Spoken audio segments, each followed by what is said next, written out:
2월 19일 수요일입니다. 누가복음 5장 1절로 11절입니다. 무리가 몰려와서 하나님의 말씀을 들을새 예수는 게네사렛 호숫가에 서서 호숫가에 배 두 척이 있는 것을 보시니 어부들은 배에서 나와서 그물을 씻는지라.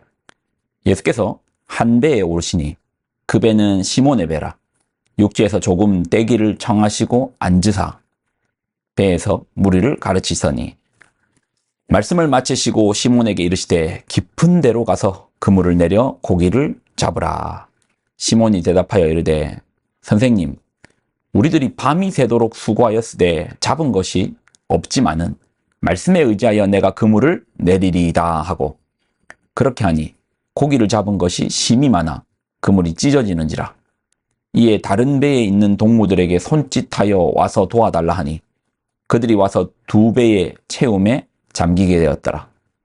시몬 베드로가 이를 보고 예수의 무릎 아래에 엎드려 이르되 주여, 나를 떠나소서 나는 죄인이로소이다 하니, 이는 자기 및 자기와 함께 있는 모든 사람이 고기 잡힌 것으로 말미암아 놀라고 세베대의 아들로서 시몬의 동업자인 야고보와 요한도 놀랐음이라.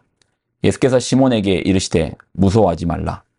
이제 후로는 내가 사람을 취하리라 하시니 그들이 배들을 육지에 대고 모든 것을 버려두고 예수를 따르니라. 아멘. 기도하겠습니다. 하나님, 오늘 말씀 속에서 예수님을 만나며 또한 베드로도 만나며 베드로의 마음과 예수님의 마음도 발견케 하여 주시고, 또 이 말씀의 본문 속에서, 말씀의 거울 속에서 나를 발견하고 나를 보게 하여 주옵소서. 영광을 드립니다. 예수님의 이름으로 기도드립나이다. 아멘. 이 사건은 아주 유명하죠. 여러 번 설교도 했습니다. 베드로가 예수님을 만난 장면입니다. 우리의 시간은 한 방향으로 흐릅니다. 그 시간이 현재에서 이제 미래로 향하죠. 그걸 뛰어넘을 수도 없습니다. 미래의 어느 시점으로 뛰어넘고 다시 과거로 올 수도 없고, 또 현재에서 과거로 갈 수도 없습니다. 그래서 이 현재의 모습에서 과거를 후회는 할 수 있지만 미래는 볼 수 없죠. 근데 영원하신 하나님은 베드로의 오늘의 모습에서 내일의 사도 베드로를 보시는 것입니다. 우리 눈에는 아무리 봐도 어부죠.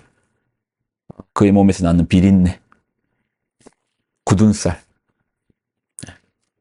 그리고 피부가 햇빛에 탄 그 거울러진 까무잡잡한 피부. 근데 예수님의 눈에서는 갈릴리에서 그물을 들고 있는 그의 모습에서 3,000명을 회개하고 주님의 교회, 몸된 교회를 인도하는 그런 사도의 모습이 이제 보이시는 것이죠. 오늘 본문은 밤새도록 허탕질한 베드로에게 예수님이 나타나셨습니다. 그리고 예수님의 말씀을 듣고 베드로가 그물을 깊은 곳에 던졌습니다. 그물이 찢어지게 많이 잡혔습니다. 베드로의 인생에 로또 맞은 것이죠. 물고기를 로또 맞듯이 많이 잡혔습니다. 자, 그런데 이 장면에서 베드로는 이렇게 반응합니다. 8절. 시몬 베드로가 이를 보고 예수의 무릎 아래에 엎드려 이르되 주여, 나를 떠나소서 나는 죄인이로소이다. 주여, 나를 떠나소서 나는 죄인이로소이다. 그의 인생에 로또 맞은 날, 그는 주여, 나를 떠나소서 나는 죄인입니다. 회심 사건이죠. 물고기가 많이 잡혔는데 왜 베드로는 예수님 발 앞에 엎드려 자신의 죄인임을 또 회심해하는 이 사건이 있습니까? 이 고백 속에 어떤 진심이 담겨 있습니까? 베드로가 주님, 나를 떠나서서 나는 죄인이라고 왜 이렇게 표현했을까? 만약 여러분이요, 예수님의 말씀을 들었습니다. 자, 받아 적어라.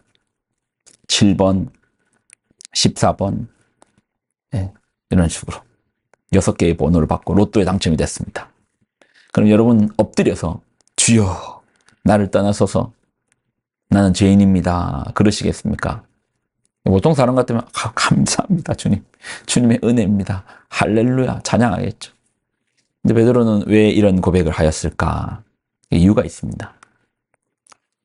예수님은 베드로를 사실 이미 만나셨거든요. 그리고 자신이 누구인지를 알려주셨거든요.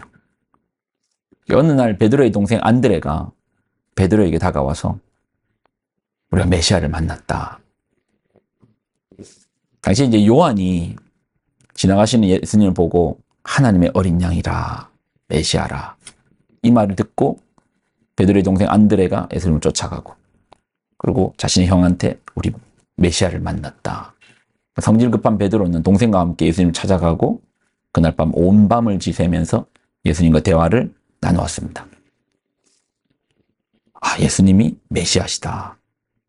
그렇지만 베드로 역시 생업이 있고 가족이 있고 삶에 대한 무게가 있고 짊어져야 되는 무게가 있으니 다시 갈릴리로 와서 그물을 던집니다.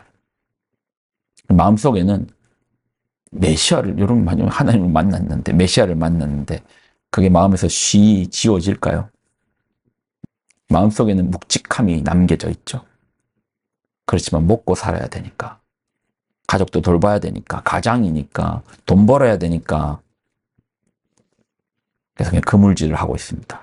그물질을 하는 가운데서도 그 마음속에서는 예수님이란 분이 분명히 자리 잡고 있습니다. 그렇지만 차마 떠나지 못하고 버리지 못하고 그분께로 온전히 헌신하지는 못합니다. 그럴 때 예수님이 찾아와 주셨습니다. 베드로를 만났습니다. 베드로는 그날 예수님의 말씀을 듣고 그물이 찢어지도록 물고기를 잡으면서 자기를 보았을 겁니다. 예수님을 메시아로 인정하지 못하고 그분의 부르심보다 나의 삶을 더 걱정하고 생각하는 내 모습을 본 거죠. 그리고 이런 부족한 나를 찾아와 주시는 예수님도 보는 것이죠. 그때 그는 눈이 열립니다. 주님 앞에 항복합니다. 그리고 주님을 따릅니다. 자, 우리가 이제 보면 예수님의 제자들이 어떤 특별한 열심과 우리의 어떤 특별한 능력이 있어서 제자가 됐다기보다는 예수님께서 그 제자들을 찾아와 주신 거예요. 안 하겠다는, 싫다는, 자신의 걱정으로 삶의 자리로 떠나버린 그들을 찾아와 주신 거예요. 제자들이 찾아간 것이 아니고 예수님께서 찾아와서 제자의 자리로 인도해 주셨네요. 어떻게 예수님의 모습이 보이십니까? 또 베드로의 모습도 보이십니까? 나의 모습도 보이겠네요. 기도하겠습니다. 하나님, 주신 하나님 말씀을 붙들고 나아갑니다. 우리로 주의 말씀을 듣고 또 말씀 속에서 나를 발견하고 우리가 어디에 서 있는가, 우리의 헌신도 생각하고 우리가 우리의 믿음도 또 바라보는 그런 시간으로 채워주옵소서. 영광을 드립니다. 감사드립니다. 예수님의 이름으로 기도드립나이다. 아멘.